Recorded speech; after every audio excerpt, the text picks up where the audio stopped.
6 स्थितियां हैं। कितनी? अब समझ लेना, जब हम अवतल दर्पण प्रतिबिंब बनना जान जाएंगे तो क्या हमको फायदा होगा। सबसे पहले जो हम ट्यूशन लगा रहे हैं ना, हमें अप्रोच करना थोड़ा अच्छा आ जाएगा। अप्रोच मतलब उत्तर कितना निकट आ सकता है ये हम स्थितियों के द्वारा समझ सकते हैं, ठीक ना।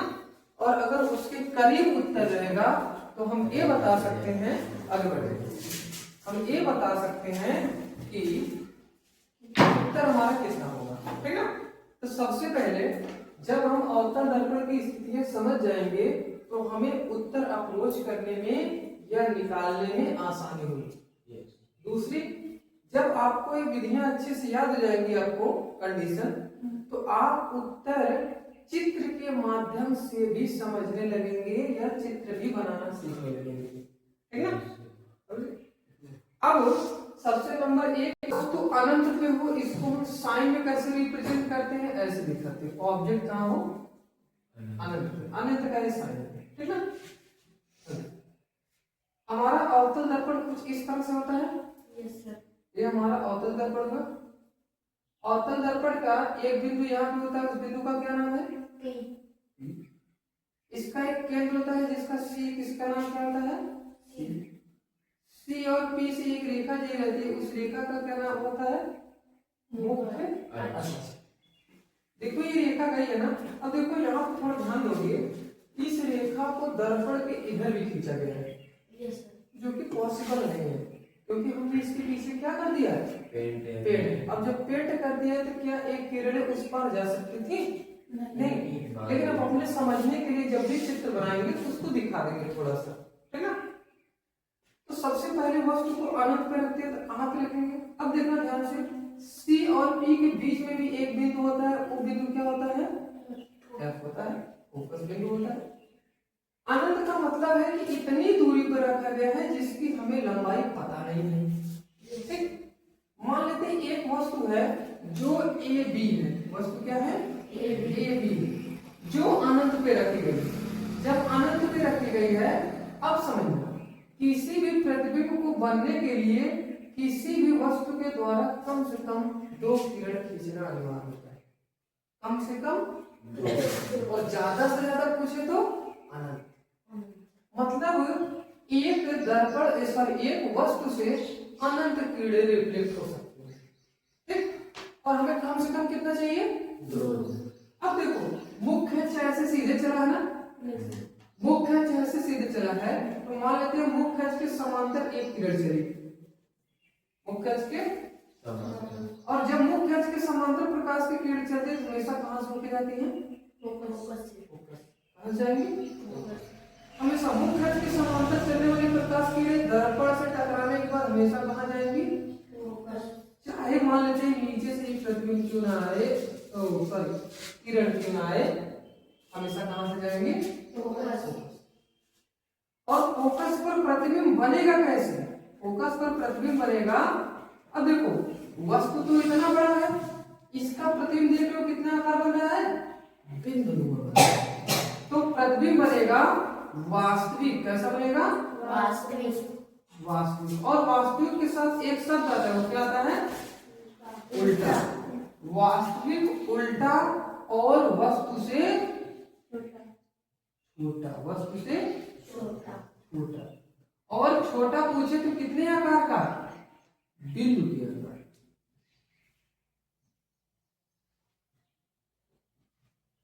बिंदु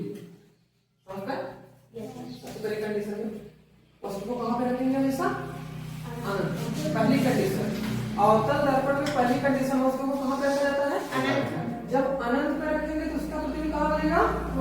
फोकस पर, ठीक ना। और कैसा बनेगा?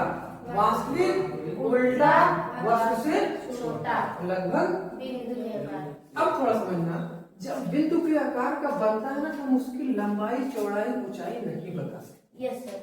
जैसे देखो ध्यान से, अगर हमने ये बिंदी लगा दिया, अब हम इस बिंदी को बोले आप इसकी लंबाई, चौड़ाई, ऊंचाई बताइए, बता पाएंगे? नहीं बता पाएंगे। तो अगर ये बिंदु के आकार का, तो हम कैसे अनुमान लगाते हैं वास्तविक आकार?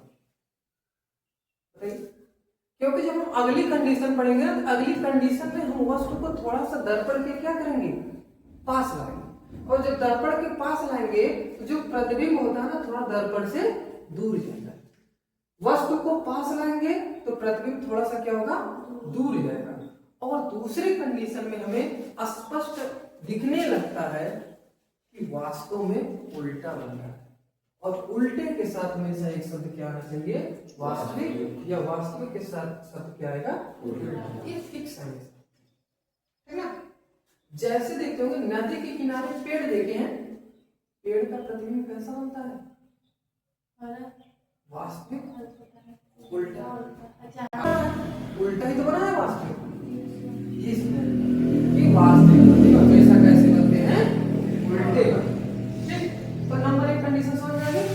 वस्तु जब अनंत पे रखेंगे तो प्रतिबिंब कहाँ बनेगा, फोकस। नंबर 2, अब देखो वस्तु यहाँ है, वस्तु किसका कहलाते हैं, थोड़ा इधर, तो हम क्या बोलेंगे, अनंत और वक्रता केंद्र के बीच। नंबर 2, वस्तु को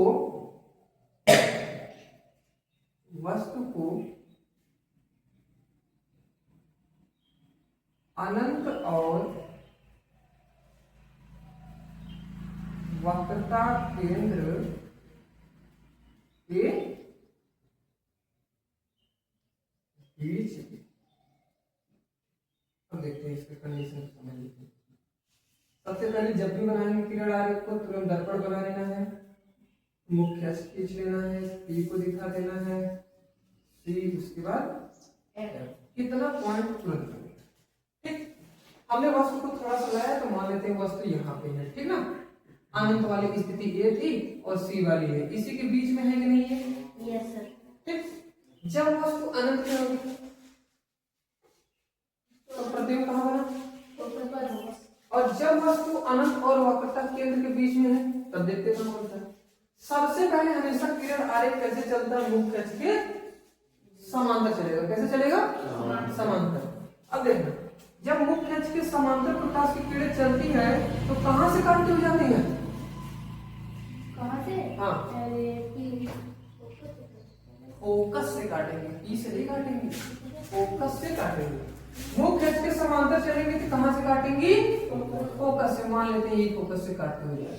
ठीक, हमेशा नियम, मुख्य अक्ष के समांतर चलेंगे तो कहां से काटेंगे, फोकस। अब देखना, फोकस से तो काट दे। दूसरी किरण आरेख कैसे, दूसरी किरण आरेख हम मान लेते हैं एक गया और एक दर्पण से, सॉरी, वक्रता केंद्र से होती है। कहां से गया, वक्रता। अब देखना वक्रता केंद्र से जाने में क्या फर्क होता है और समांतर कैसे होता है।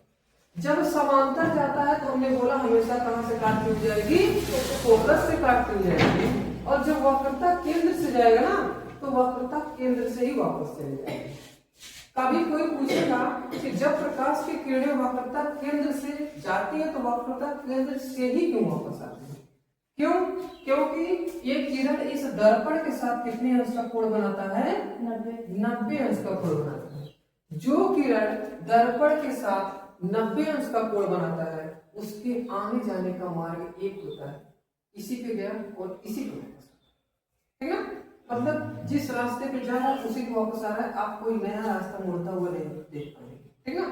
तो कभी भी बोलते हैं या याद रखिएगा, वक्रता केंद्र से प्रकाश की किरणें जाती है तो उसी मार्ग में वापस लौट जाती है, ऐसे भाषा के समझ गए ना। याद है, मुख्य अक्ष के समांतर चलेंगे तो काटेंगे, और वक्रता केंद्र से जाएंगे तो वक्रता केंद्र से ही जाएंगे। अब देखेंगे कहीं तो नहीं कहीं काट रहा है ना, देखेंगे ध्यान से, तो यहाँ काट रहा है, कहीं ना कहीं आप देखेंगे यही बन रहा है। तो मान लेते हैं ये वस्तु था AB, तो AB का प्रतिबिंब उल्टा बना तो B आ जाएगा नीचे, तो हो जाएगा B डैश और A डैश। अब देखिए बिंदु से थोड़ा बड़ा बना है कि नहीं, इसकी तुलना कीजिए, यहाँ की वस्तु की तुलना और यहाँ की वस्तु की तुलना कीजिए, बड़ा कौन लग रहा है, सेकंड स्थिति और दूसरी स्थिति। इसका मतलब हुआ जैसे जैसे हम दर्पण को पास ले, सॉरी, जैसे जैसे हम वस्तु को पास ले जाते हैं, हो रहा है नहीं, यहाँ पे फोकस था, यहाँ से फोकस से थोड़ा दूर हुआ, आगे कहाँ हो सकता है, हो सकता है, ठीक ना। तो सबसे पहले तो यहाँ पे बनेगा प्रतिबिंब कैसा, इसके लिए हम लिखते हैं पॉइंट, तो इसके लिए प्रतिबिंब के पॉइंट हो जाते हैं वास्तविक, दूसरा वास्तविक के साथ उल्टा, और वस्तु से छोटा बनता है। वस्तु से क्या बनेगा? लेकिन बस इतना हम बोल सकते हैं, वस्तु से छोटा बन रहा है, हम उसकी लंबाई, चौड़ाई, ऊंचाई बता सकते हैं, ठीक ना? पहले कंडीशन में नहीं, ठीक ना? समझिए, जब वस्तु अनंत और वक्रता केंद्र के बीच में होता है तो प्रतिबिंब वास्तविक, उल्टा और वस्तु से छोटा होता है। नंबर 2, दोनों कंडीशन नोट करें। लेकिन देखिए ध्यान से, तीसरी जो स्थिति बनती है, तीसरी स्थिति बनती है वस्तु को कहां पे रखेंगे? वक्रता केंद्र पर। वस्तु को कहां रखेंगे? वक्रता केंद्र को किससे दर्शाते हैं? सी से। मतलब वस्तु को कहां पे रखा जा रहा है? सी पे रखा जा रहा है, ठीक ना? अब देखिए, सी पे रखा जा रहा है तो पहली किरण चलेगी मुख्य अक्ष के समांतर, और जब मुख्य अक्ष के समांतर चलेगी कहां से काटती हुई जाएगी? एफ से काटती हुई जाएगी, ठीक? अब देखना, अभी तक हमने किरण देखा मुख्य अक्ष के समांतर चली तो कहां से काटती हुई जा रही थी? एफ से। और जब हम सी से डाले थे तो कहां से जा रही थी? सी से ही, अर्थात वक्रता केंद्र पे डाले गए किरण वक्रता केंद्र से ही डाले जाते हैं। अब जब वक्रता केंद्र पर वस्तु है तो क्या वक्रता केंद्र से किरण जा सकती है? जा सकती है, लेकिन इसमें खींच नहीं पाएगी। तो हम क्या करते हैं, दूसरी किरण को अगर समांतर है तो फोकस से, और यदि फोकस से जाएगा तो क्या हो जाएगा? समांतर। क्या हो जाएगा? समांतर, ठीक ना? अगर मुख्य अक्ष के समांतर होता है तो कहां से जाता है? फोकस से, और यदि हम फोकस से प्रकाश की किरण को डालेंगे तो क्या हो जाता है? समांतर हो जाता है। क्या होता है? समांतर। समझ पा रहे हैं नहीं? इसका मतलब ये होगा कि अगर एक प्रकाश की किरण हमने मुख्य अक्ष के समांतर डाला तो वो कहां से जाती है? हमेशा फोकस। और दूसरा हम ये कहना चाह रहे हैं कि अगर मान लेते हैं कि फोकस है और अगर फोकस से चली गई, सपोज फोकस से जाएगा कहां से जाएगा? क्या हो जाएगा? समांतर हो जाएगा। क्या हो जाएगा? समांतर। समांतर जाएगा तो फोकस, और फोकस से जाएगा तो समांतर। समझता है? और समांतर में जाएगा, अगर वस्तु सी पर रखे होते हैं तो उसका प्रतिबिंब भी कहां बनता है? सी पर ही बनता है। देखो हमारा दौर थोड़ा आगे बढ़ गया, लेकिन याद रखना वक्रता केंद्र पर रखी गई वस्तु का प्रतिबिंब कहां बनता है? वक्रता केंद्र पर ही बनता है। ये फिक्स है ना? अगर फीट के द्वारा और पूरे ज्योमेट्री बॉक्स के द्वारा अगर खींचेंगे सही एक्यूरेट तो एकदम देखेंगे सी पर ही बनेगा। प्रतिबिंब की साइज को अगर देखना चाह रहे हैं तो ये बनता है वास्तविक। क्या बनेगा? वास्तविक। उल्टा वस्तु के बराबर, वस्तु के बराबर बनेगा। यही तीसरी कंडीशन है, वस्तु को क्या बनेगा? बराबर। अब थोड़ा अपने दिमाग में एक चीज याद रखना, जब हम सबसे दूर रखे थे तो कहां बना था? फोकस पर बना था। और थोड़ा सा पास लाया कहां बन गया? फोकस और सी के बीच में बन गया। और थोड़ा सा हम पास ले गए कहां बनने लगा? वक्रता केंद्र। और थोड़ा पास ले जाएंगे तो कहां बनेगा? कहां बनेगा? वक्रता केंद्र और अनंत के बीच बनेगा। बनेगा नहीं? और पास ले जाएंगे अनंत पे बनेगा। समझ ना? और पास ले जाएंगे तो जब वस्तु को वक्रता केंद्र और फोकस को, वक्रता केंद्र और फोकस यही है दोनों, इन्हीं के बीच में हमने वस्तु को रख दिया। जब वस्तु को वक्रता केंद्र और फोकस के बीच में रखेंगे तो सबसे पहला काम रहेगा, पहला किरण कैसे डालेंगे? मुख्य अक्ष के सामने नहीं, समांतर। मुख्य अक्ष के समांतर। जब मुख्य अक्ष के समांतर ऐसे डालेंगे तो कहां से होकर जाएगा? फोकस। फोकस से होकर जाएगा। ठीक, पहली किरण समझ गए। ठीक, दूसरी किरण कहां से जा सकती है? दूसरी किरण एफ से डाल देते हैं। सी तो पीछे हो गया ना, कैसे कर सकते? वस्तु आगे चले। हाथ का भी अगर एफ से हम प्रकाश की किरणों को ऐसे डालेंगे, एफ से डालते हैं कहां से हो जाता है भाई बताइए? समांतर हो गया। मतलब अगर समांतर होगा तो कहां से जाएगा? फोकस से। और अगर फोकस से डालेंगे तो क्या हो जाएगा? समांतर। तो कहीं ना कहीं प्रतिबिंब यही तो बन रहा है इसका। अगर ये प्रतिबिंब ए बी है तो इसका प्रतिबिंब बी डैश और ए डैश बना कि नहीं? अब बताइए ये प्रतिबिंब छोटा बना हुआ कि बड़ा? बड़ा है छोटा है। बताइए ये छोटा है सर। ये नहीं देखते ये वस्तु है, इसका तो यही बना प्रतिबिंब। ऊपर जो होता है हमेशा क्या होता है? वस्तु। और जो बनता है नीचे वो क्या बनता है? प्रतिबिंब बनता है। समझ पाए? Yes sir. तो वस्तु का प्रतिबिंब जो बना है छोटा बना है कि बड़ा? वास्तविक उल्टा वस्तु से थोड़ा सा बड़ा। वास्तविक उल्टा वस्तु से बड़ा। बड़ा तो इसमें लिखेंगे प्रतिबिंब के बारे में। प्रतिबिंब क्या लिखेंगे? वास्तविक उल्टा वस्तु से मार खाओगे। प्रतिबिंब वास्तविक उल्टा और वस्तु से बड़ा। ठीक ना? कभी पूछेगा किस किसके बीच में बनेगा तो वक्रता केंद्र और अनंत के बीच में बनेगा। वक्रता केंद्र और अनंत के बीच में बनेगा। ठीक ना? एक बार हम सारी चीजें रिकॉल कर लेते हैं। हमने शुरू में क्या पढ़ा? सबसे पहले कंडीशन वस्तु कहां था? साथ में बोलेंगे। सबसे पहले वस्तु कहां बनाया गया था? अनंत।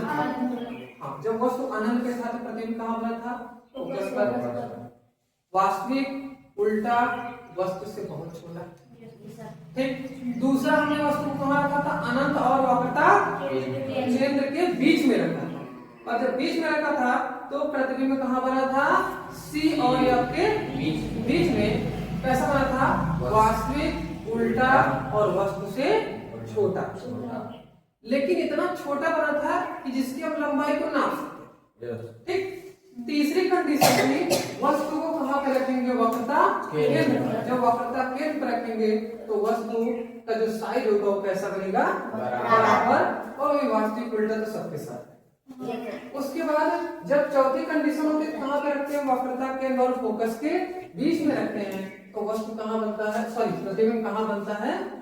बड़ा बनता है। वास्तु का उल्टा तो हमेशा देख रहे हैं वो बनता ही हुआ है। यस।